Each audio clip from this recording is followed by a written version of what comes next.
Compress हो जाएंगे, उसको बोलते हैं सर कंपार्टमेंट सिंड्रोम। तो क्या, the limb contains muscles in compartment enclosed by bone, fascia, interosseous membrane, a rise in pressure. अब इसमें जब उसमें लिखा हुआ नहीं है, आपको याद रखना है, नॉर्मल प्रेशर मैंने बताया 20-30 से ऊपर हो जाए तो कंपार्टमेंट सिंड्रोम बोलते हैं, ठीक है।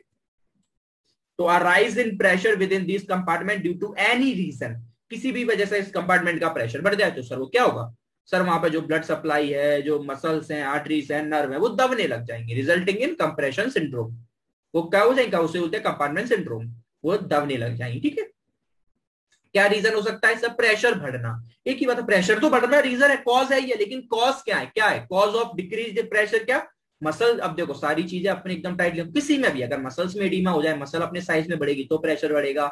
अब खुद दिमाग लगा लो सर। और क्या हो सकता है, बोले सर बोन में हीमोटोमा बनता था कि नहीं बनता था, हाँ सर बनता था। अब कोई ऐसी जगह जहां पर बहुत ज्यादा ही टाइटली स्ट्रक्चर्स हैं, उस जगह पर अगर एक हीमोटोमा नॉर्मल से थोड़े भी बड़े शेप का बन गया तो वो आसपास के स्ट्रक्चर्स को दबाने लग जाएगा। तो sir fracture haematoma within the compartment है ना। मोस्ट कॉमन मालूम कहां होता है, मोस्ट कॉमन आपको बता दे रहा हूं, फोर आर्म और थाई में। ऐसे याद करो, थाई और फोर आर्म में क्यों सर भैया, आप दिमाग लगाओ, क्योंकि सर इन पे देखो, इन एक जगह में दो दो बोन है, रेडियस भी है, अल्ना भी है, कितनी सारी मसल्स ना और आर्टरी वेन्स निकल रही है इतने से एरिया में, बहुत ज्यादा। तो इस कंपार्टमेंट में प्लस थाई के कंपार्टमेंट में।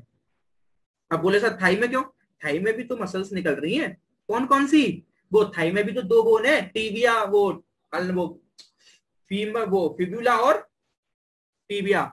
तो ये दो बोन वहां से भी निकल रही हैं, वहां पे भी। तो जहां पर, यहाँ पर देखो बाकी सब जगह पे एक ही एक बोन है, लेकिन इतनी सी जगह में दो दो बोन है। तो यहाँ कंप्रेशन बहुत जल्दी, यहाँ पर बिल्कुल जगह नहीं है कि थोड़ा बहुत भी अगर कोई एब्नॉर्मल स्ट्रक्चर या मसल में एडिमा हुआ या एब्नॉर्मल हीमोटोमा बना तो यहाँ कंपार्टमेंट सिंड्रोम मोस्ट कॉमन देखने को मिलता है। तो कहां पर, फ्रैक्चर हीमोटोमा क्या नहीं, फोर आर्म में बोन फ्रैक्चर, क्लोज्ड टिबियल यानी क्या, लेग में, क्रश इंजरी टू लेग और four arm etcetera will result in compression syndrome. ये आपको तो सीधा सा याद रखना है सर, फोर आर्म और नीचे लेग। क्यों सर ये दोनों क्यों, क्योंकि यहाँ पर भी दो बोन है, रेडियस अल्ना, और यहाँ पर भी दो बोन है, फिबुला और टिबिया। तो इस तरह यहाँ पर वैसे ही जगह नहीं है, अगर थोड़ा बहुत भी कुछ हुआ तो तुरंत कंप्रेशन इंक्रीज कर देंगे और आसपास के स्ट्रक्चर दबने लग जाएंगे। तो ये दो एरिया बहुत ज्यादा हाई रिस्क पे आपके रहते हैं। प्रिवेंटिव मीजर्स क्या होंगे सर, सीधा सीधा सा होगा सर, एडिमा मत बनने दो।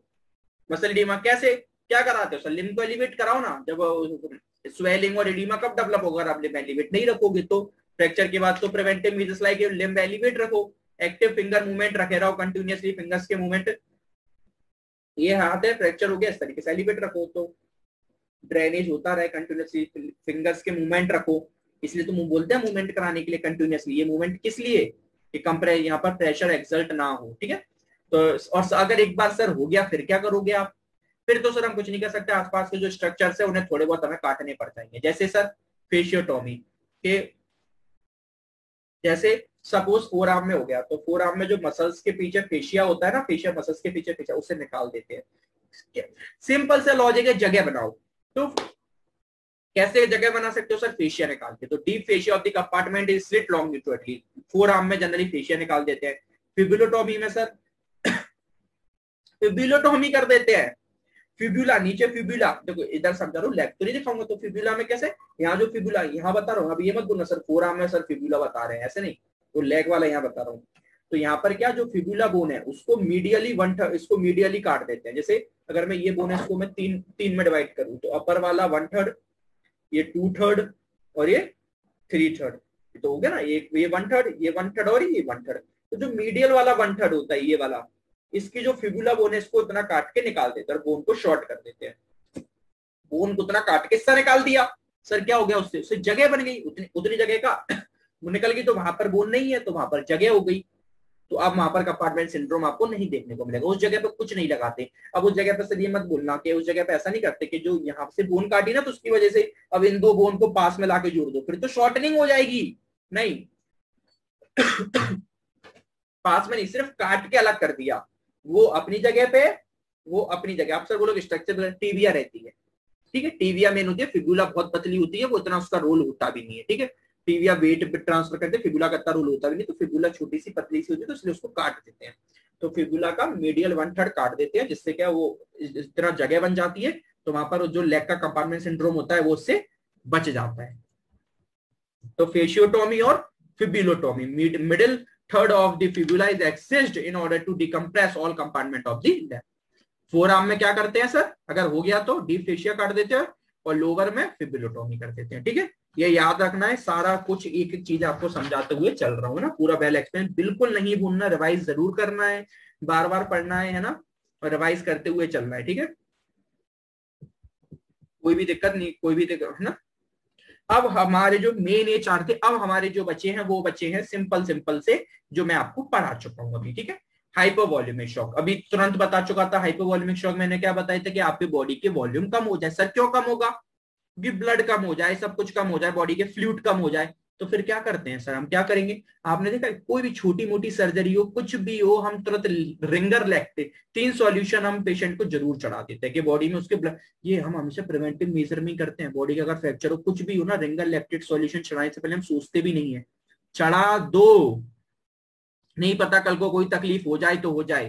3 चीजें हमेशा याद रखिए सर, एक होता है रिंगर लैक्टेट का सॉल्यूशन, एक होता है हीमोसील, हीमोसील, और एक होता है ब्लड। ये 3 चीजें हम चढ़ाते हैं, ये 3 चीजें। ठीक है, ब्लड जब चढ़ाते हैं जब बॉडी में लगता है कि ब्लड की क्वांटिटी, या एक्सीडेंट में ब्लड लॉस हो गया, ब्लड कम है तो। ठीक है, हीमोसिल अभी समझाता हूं। रिंगर लैक्टेट हम कोई सोच विचार नहीं करते, हम तुरंत चढ़ा देते हैं। ये क्या होता है, 2000 ml की बोतल आती है, क्रिस्टलॉइड सॉल्यूशन होता है, ये आपने देखो ऐसे देखा होगा। पहले कांच की बोतल में आता था, अब ऐसे आने लग गया है, ये देखा होगा। अरे कुछ भी होता है, डॉक्टर क्या करता है, लगाओ चढ़ाओ, चढ़ा दो बोतल, चढ़ा दो। क्यों, क्योंकि hypovolaemic shock is quite common. कुछ भी बॉडी में थोड़ा बहुत भी प्रॉब्लम होती है बॉडी में, आप तुरंत चढ़ा देते हो, भले एक्स्ट्रा हो गया, बॉडी क्या करेगी, यूरिन करके बाहर निकाल देगी, कोई दिक्कत नहीं, कम नहीं होना चाहिए। ज्यादा हो गया कोई दिक्कत नहीं है, चढ़ा दो, 2000 ml चढ़ा देते हैं, 2 लीटर चढ़ा ही देते हैं। कुछ भी प्रॉब्लम हो, ज्यादा हो जाएगा तो बॉडी कम बाहर निकाल देगी, कोई दिक्कत नहीं है, वो यूरिन करके बॉडी बाहर निकाल देगी। लेकिन कम हो गया तो फिर खेल खराब हो जाएंगे सर, तो फिर क्या करोगे। अब आपका मन में क्वेश्चन आ रहा होगा, सर कम हो गया तो होगा क्या, ये तो बताओ। होगा सर ये कि जो आपके जैसी बॉडी में ऑर्गन्स की कमी होती है, बॉडी की एक एबनॉर्मल मैकेनिज्म चलती है, और बॉडी के जो ऑर्गन्स होते हैं ना, उनके अंदर एबनॉर्मली ब्लड निकलने लग जाता है। एबनॉर्मली जैसे चेस्ट में, जैसे चेस्ट कह रहा हूं, जैसे अपने एब्डोमिन है, ये इन सब में एबनॉर्मल ब्लीडिंग स्टार्ट हो जाती है, ब्लड खट्टा होने लग जाता है abnormally, due to pressure difference. ये प्रेशर डिफरेंस की वजह से, जब प्रेशर डिफरेंस होता है तो प्रेशर डिफरेंस बॉडी में जैसे फ्लूइड कम होता है, प्रेशर डिफरेंस क्रिएट हो जाता है, उसकी वजह से ऑर्गन से ब्लीडिंग स्टार्ट हो जाती है, और वो बहुत खतरनाक होती है, और आपके डेथ लेने के लिए रिस्पॉन्सिबल बन जाती है। ठीक है, ठीक है, तो वो आपके का बहुत बड़ा कारण बन जाती है। इसलिए रिंगर लैक्टेट, और बहुत सस्ता आता है, बात सस्ते की नहीं है, सोचा ही नहीं जाता। 2000 ml में रिंगर लैक्टेट का सॉल्यूशन, इसे क्रिस्टलॉइड्स बोलते हैं। क्या बोलते हैं, क्रिस्टलॉइड्स। बिना सोच विचार करे इसको तुरंत चढ़ा देते हैं, चाहे कोई भी प्रॉब्लम हो, आपको चक्कर भी आ रहा है, कुछ भी आ रहा है, आपने देखा हो, एक बार हॉस्पिटल में एडमिट हो, ये तो चढ़ाई देते हैं, थोड़ा बहुत भी कुछ भी हो, खूब देखा होगा। किस लिए चढ़ा देते हैं, क्योंकि ज्यादा हो गया कोई बात नहीं, किडनी बाहर निकाल देगी, कम नहीं होना चाहिए। तो रिंगर लैक्टेट। दूसरा होता है हीमोसील, ये होता है, व्हाट इज हीमोसील, हीमोसील क्या होता है sir, haemocoel is a intravenous colloid. ये इंट्रावीनस, ये वेन्स के थ्रू चढ़ाते हैं, इंट्रावीनस कॉलॉइड होता है सर। क्या होता है, it is alternative to human albumin solution. हमारे बॉडी में जो ब्लड के अंदर सीरम होता है ना, जब हमें लगता है कि हमारे बॉडी में सिर्फ और सिर्फ ब्लड की कमी नहीं हुई, सिर्फ प्रोटीन की कमी हुई, अगेन आई रिपीट, कि जब हमें लगता है कि हमारे बॉडी में ब्लड की कमी नहीं हुई, सिर्फ सीरम में एल्बुमिन प्रोटीन की कमी हो गई, तो फिर हम वहां पर पूरा ब्लड नहीं चढ़ाते, वहां पर हम हीमोसील चढ़ाते हैं। नाम में समझ रहा है, हीम मींस ब्लड, ब्लड की प्रोटीन, जो वहां पर ह्यूमन एल्बुमिन सॉल्यूशन बोलते हैं। इसे क्या बोलते हैं, इसे बोलते क्या बोलते हैं सर, इसे बोलते हैं human albumin solution. It is alternative to human albumin solution. इसको ये पूरा ब्लड नहीं चढ़ाते, जब लगता है कि पूरा ब्लड कम है तो फिर पूरा ब्लड। इसलिए कोई भी चाहे माइन्यूट से माइन्यूट सर्जरी हो, डॉक्टर आपको जरूर बोलेगा कि भैया इसका ब्लड ग्रुप क्या है, और इसकी आप तैयारी करके रखें ब्लड की। ब्लड की कभी भी कमी हो सकती है, चाहे कुछ भी हो, चाहे ब्लड बाहर निकले या नॉर्मल सर्जरी भी हो, तो भी डॉक्टर आपको बोलेगा कि आप ब्लड बैंक में पता करके रखो, या पहले से ब्लड तैयार करके रखो। ब्लड बहुत जरूरी है ना, क्योंकि हाइपोवॉल्यूमिक शॉक बहुत खतरनाक होता है। तो इन 3 चीजों से हम हाइपोवॉल्यूमिक शॉक को कंट्रोल में करते हैं। अगेन रिपीट करो, सर क्या क्या, रिंगर लैक्टेट। पहला कौन सा हो गया सर, रिंगर लैक्टेट का सॉल्यूशन कितना चढ़ाते हैं, 2000 ml हम चढ़ा देते हैं, ठीक है। ठीक है, दूसरा सर हीमोसिल चढ़ा देते हैं। हीमोसिल क्या हो गया sir, haemaccel is the alternative to human albumin solution. और फिर थर्ड नंबर पे हम ब्लड चढ़ा देते हैं, ठीक है। अगर नहीं चढ़ाएंगे तो क्या होगा सर, फिर हमारे ऑर्गन्स में एब्नॉर्मल ब्लीडिंग स्टार्ट हो जाएगी। तो फिर हम मालूम कैसे पता करते हो ब्लीडिंग हुई, needle aspiration from the chest, chest में रिब के बीच में एक निडल डाल देते हैं और फिर हम उससे उससे हम डायग्नोस करते हैं पेरिटोनियल लेविज। पेरिटोनियल लेविज का मतलब क्या होता है, पेरिटोनियल मतलब इन जो मेम्ब्रेन्स होती है, इंटरनल मेम्ब्रेन ऑफ ऑर्गन, वो ब्लीडिंग करना स्टार्ट कर देती है। तो bleeding in the abdominal cavity और रप्चर्ड ऑर्गन, उसको पेरिटोनियल लेविज बोलते हैं कि और विद इन ऑर्गन के अंदर की जो पेरिटोनियल मेम्ब्रेन वो रप्चर होगी तो पेरिटोनियल लेविज। तो वहां से चेस्ट, वहां पे एक निडल डाल के वहां पे देख लेते हैं, अगर वहां पे ब्लड आ रहा है और तो अपन समझ जाते हैं भाई हाइपोवोलेमिक शॉक स्टार्ट हो गया पेशेंट का। तो peritoneal lavage provide quick information to this effect, तुरंत बता देती है कि अरे हाइपोवोलेमिक शॉक में पेशेंट जाने लग गया है, ब्लीडिंग एबनॉर्मल।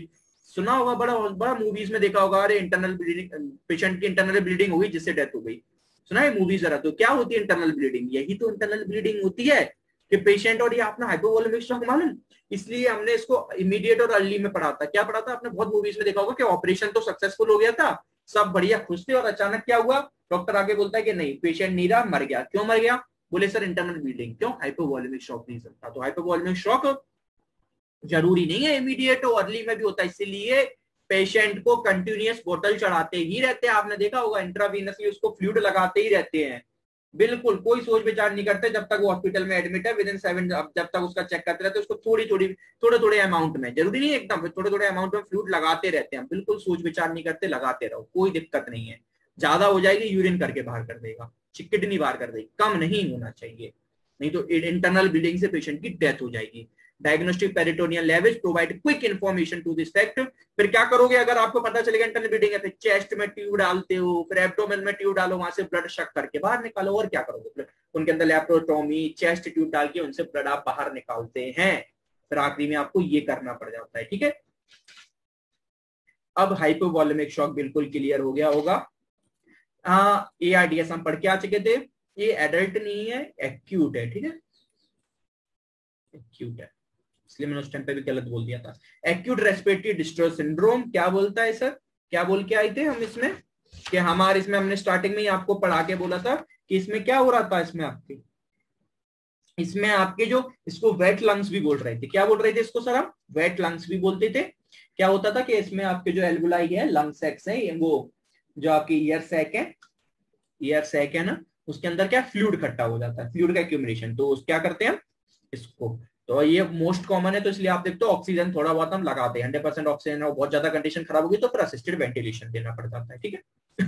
फैट एम्बोलिज्म हम पढ़ के आए थे। फैट एम्बोलिज्म क्या था सर, हमने बोला था ना कि ये मोस्ट कॉमन कहाँ था, हिप जॉइंट के आसपास था, वहां पर जो फैट खट्टा होता था वो टुकड़ों में फैट ग्लोब्यूल्स में टूट के ब्लड के थ्रू ट्रेवल कर जाता था। क्या दोगे सर, हिपरनाइजेशन करेंगे। हिपरनाइजेशन मतलब जो हिपेरिन एंटीकोगुलेंट थेरेपी, हिपरनाइजेशन यानी एंटीकोगुलेंट यही डीबीटी में देते हैं। डीप वेन थ्रोम्बोसिस में भी क्या थ्रोम्बस बन रहे हैं, तो हमारा काम क्या है उनको तोड़ना, थ्रोम्बस को तोड़ना।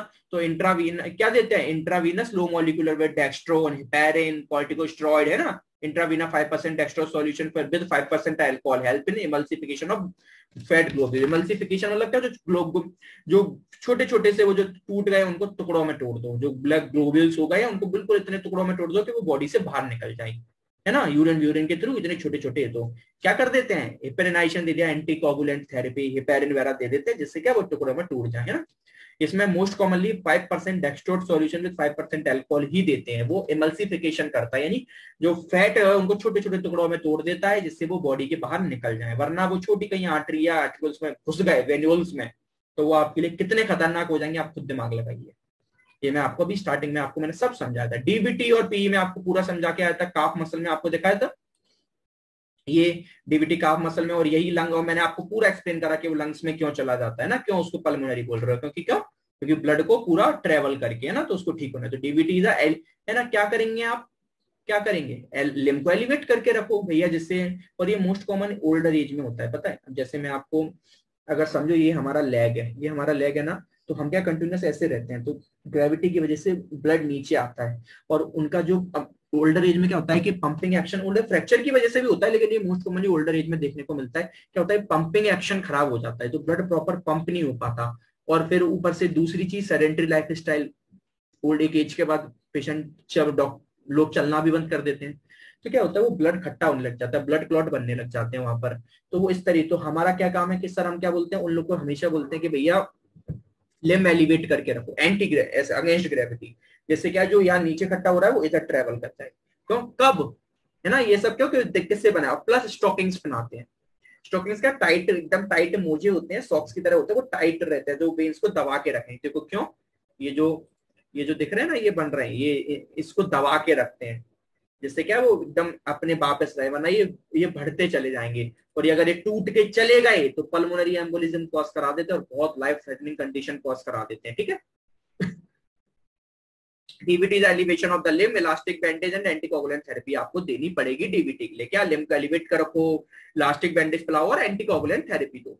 ठीक है, और पल्मोनरी एम्बोलिज्म हो गया तो अगर लंग्स तक पहुंच गया तो फिर रेस्पिरेटरी सपोर्ट दो, और क्या करोगे, है ना, और हेपेरिन थेरेपी दो।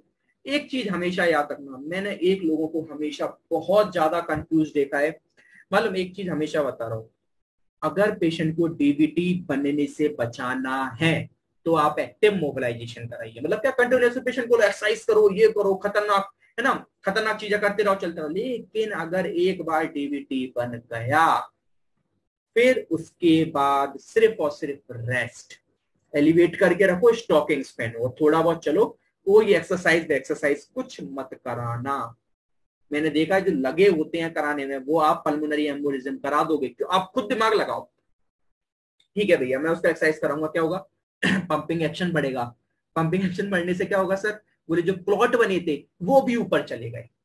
अब जो क्लॉट अच्छे वाले नीचे थे आप उन्हें तोड़ के यहीं खत्म कर सकते थे, कैसे, हिपराइनाइजेशन मेथड, स्टॉकिंग्स वगैरह पहना के, मगर आपने क्या, एक्सरसाइज करा के पंपिंग एक्शन बढ़ा के वो क्लॉट को ऊपर ट्रेवल करा दिया और वो लंग्स तक पहुंच गए और पल्मोनरी एम्बोलिज्म कॉज करा के पेशेंट की डेथ करा दिया, पेशेंट को सीवियर कंडीशन में पहुंचा दिया। रिस्पॉन्सिबल कौन, आप, पेशेंट नहीं, आपने जो बोला वही उसने करा। तो हमेशा याद रखिए, अगर एक बार डीबीटी बन गई तो ट्रीटमेंट इज ऑलवेज रेस्ट, सिर्फ और सिर्फ एक ही है कि लिम्ब एलिवेट कराओ, किसी भी चीज पे लिम्ब एलिवेट करके ऑल टाइम। दूसरा, टाइट स्टॉकिंग्स पहनाओ और नॉर्मल वॉकिंग, जो दिन में वो चलता है नॉर्मली डेली रूटीन लाइफ करता है वो, एग्रीवेट, एक्टिव मोबिलाइजेशन, कोई भी एक्सरसाइज लेग की बिल्कुल भी नहीं। क्यों नहीं, आप समझदार हो, क्योंकि एक्सरसाइज क्या करता है, पंपिंग एक्शन को बढ़ाएगा, और पंपिंग एक्शन बढ़ा, ब्लड के साथ क्लॉट भी ट्रेवल कर जाएगा, बीपी बड़ी ट्रेवल कर गया तो वो पहुंच जाएगा, जो नहीं पहुंचाना था वो आप पहुंचा दोगे। यानी जो डीबीटी की कॉम्प्लिकेशन पल्मोनरी एम्बोलिज्म थी वो आपने करा दी, तो रिस्पॉन्सिबल कौन होगा, आप होगा। इसलिए बिल्कुल ध्यान रखें कि जब पेशेंट को अगर एक बार डीबीटी हो गई फिर उसके बाद एक्टिव मोबिलाइजेशन बिल्कुल भी नहीं, कुछ भी नहीं। ठीक है, नॉर्मल स्टॉकिंग्स बनाओ बस, एंटी पेरेंटिव, फिर उसका एक ही होता है ऑपरेटिव, ये जो एलिवेट करके और इलास्टिक बैंडेज बना के, मालूम इससे सिर्फ आप क्या करते हो, एक ही चीज, क्या, प्रिवेंट, आगे फर्दर इंक्रीज ना हो, आगे ना बढ़े। यानी अगर कोई चीज बन गई है तो उतने पे रहे, इलास्टिक बैंडेज क्या करती है, जितनी बन गई उतनी रहे, उससे ज्यादा ना बढ़े। एलिवेट क्या करके रखते हो कि उससे ज्यादा ना बढ़े। एक्सरसाइज नहीं करानी अगर एक बार हो गई तो, जब तक देखो नहीं हुई है तो हमेशा एक्सरसाइज, एक्सरसाइज किस लिए, क्यों, क्योंकि कभी ना हो, इसलिए ओल्डर एज में हमेशा बोलते हैं एक्सरसाइज करते रहो, चलते रहो, कि कभी ना हो। पहली चीज हो गई, अब एक्सरसाइज बंद करा दो। अब क्या करना है फिर, तो सिर्फ सर स्टॉकिंग्स बनाना है, लिम्ब एलिवेट करके रखना है, और एंटीपेरिन की टैबलेट्स, वो सॉरी एंटीपेरिन बोल रहा हूँ, एंटीकोगुलेंट दैट इज हेपेरिन की tablet, heparin, warfarin, low molecular dot heparin, ये सब की टैबलेट है। तो थर्ड वन, बोले सर अगर बहुत ज्यादा हो गई है तो, क्योंकि ये तो सर प्रिवेंट करेंगी, ये 10 हो गई है तो 10 से 11 नहीं होने देंगी, लेकिन ये कम भी नहीं करेंगी, तो सर फिर क्या करोगे, बढ़ गई चीजें एक्स्ट्रा हो गई तो फिर लेजर थेरेपी आती है। वो लेजर थेरेपी यहाँ से लेजर के थ्रू, बिना ऑपरेटिव, कोई ऑपरेशन नहीं होता, कुछ भी ऑपरेटिव नहीं होता, लेजर जाके उन वेन्स पे, ये देखो इन वेन्स पर, इन वेन्स पे लेजर मारते हैं, यहाँ लेजर मारते हैं तो वो इन ब्लड क्लॉट को यहीं तोड़ देती है, छोटे छोटे टुकड़ों में वो लेजर ने ब्लड क्लॉट्स को तोड़ देती है। फिर कोई दिक्कत नहीं, वो क्लॉट भी इतने छोटे छोटे होते हैं कि बाहर निकल जाते हैं, इतने छोटे छोटे, कोई दिक्कत नहीं। ये बड़े बड़े हैं, ये कहीं ना कहीं जाके फंस जाएंगे। अब बिल्कुल क्लियर होना चाहिए, यहाँ पर मैंने बहुत अच्छे से कोशिश करी है आपको ट्रीटमेंट समझाने की, बहुत ज्यादा अच्छे से। ठीक है। तो DBT is elevation of the limb, elastic band anticoagulant therapy for pulmonary embolism, respiratory support दोगे और embolism therapy. Active mobilisation of the extremity is an effective means of prevention, always remember, active mobilisation is always for prevention not treatment. Active mobilisation कभी treatment में काम नहीं आएगा, वो सिर्फ prevent करेगा। अगर जब तक नहीं बने तब तक जितनी उतनी एक्सरसाइज कराओ, एक बार बन गई एक्सरसाइज बंद। स्टॉकिंग्स पहनाओ, लिम्ब, हाँ ऐसा नहीं है कि लिम्ब एलिवेट, स्टॉकिंग्स और इलास्टिक बैंडेज, आप इलास्टिक बैंडेज पहले से पहना के क्या करोगे, जब बनी नहीं है तो क्या करोगे, नहीं पहनाते, ठीक है ना। तो ये करवाते रहो वॉकिंग, हाँ एलिवेट करा सकते हो लिम्ब को, लेकिन इलास्टिक बैंडेज तब जब बन गए तब पहनाते हो। फिर एंटीकोगुलेंट थेरेपी कब दोगे, जब बन गए, बने नहीं है तो पहले से क्यों एंटीकोगुलेंट थेरेपी दोगे, क्यों हेपेरिन दोगे, तो जब बन गए तब फिर एक्सरसाइज बंद, ये सब चालू। और अगर कंडीशन उससे भी ज्यादा वर्स्ट होगी तो फिर लेजर थेरेपी होती है, ठीक है, फिर ऑपरेटिव होता है। Last one delayed union, delayed union ये सब अपन पढ़ के आ चुके थे, 4 चीजें पढ़ी थी, क्या क्या पढ़ी थी, डिलेड यूनियन यानी लेट जुड़ रहा है, नॉन यूनियन जुड़े ही नहीं, और माल यूनियन गलत जुड़ गए, और क्या था क्रॉस यूनियन जो रेडियस अल्लाह में पढ़ के आए थे, है ना। नॉन यूनियन क्या हो गया कि गलत तरीके जुड़ा ही नहीं, तो क्या करोगे भैया, फिर बोन आपको पढ़ा चुके हैं सारी, मैंने बोन के ट्रीटमेंट पढ़ाए हैं आपको, तो उसमें सर्जरी वगैरह सब करके आपको क्या open reduction internal fixation surgery करनी पड़ जाती है। अगर non union is when bones fails to unite, bone grafting मतलब क्या कि कोई भी दूसरी बोन निकाल के वहां लगानी पड़ेगी, क्योंकि वो बोन तो खराब हो गई, जुड़ेगी नहीं, तो कहां से निकालते हैं, कौन सी बोन निकालते हैं भैया, आपको बता चुका हूं पहले भी, इलियक क्रस्ट ठीक है, विदाउट इंटरनल फिक्सेशन में भी रिक्वायर्ड। एक वर्ड यहां पर याद रखना, ये आगे बहुत काम आएगा, दैट इज ऑरिफ। क्या होता है sir ORIF, open reduction internal fixation, ये क्या होता है, ये सर ऐसे होता है, देखो नाम से समझो, बिल्कुल सिंपल है।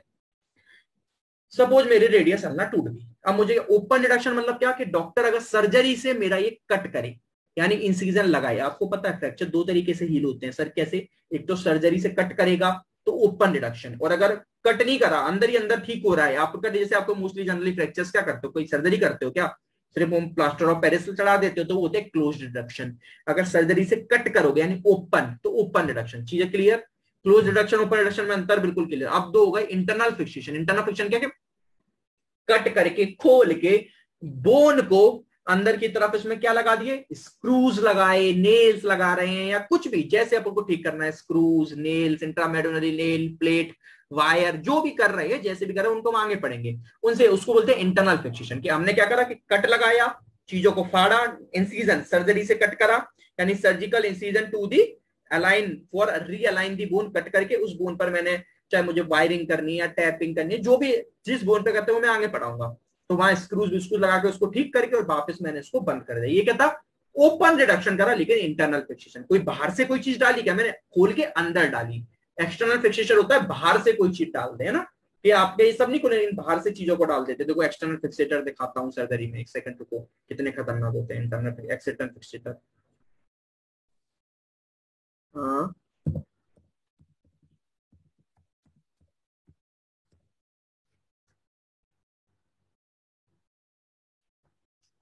ये होते हैं, ये क्या है एक्सटर्नल फिक्सेटर, इसमें कोई इसमें क्या बाहर से डाल के फिक्स कर दिया। और इंटरनल फिक्सेटर क्या होते हैं, ये होते हैं इंटरनल फिक्सेटर।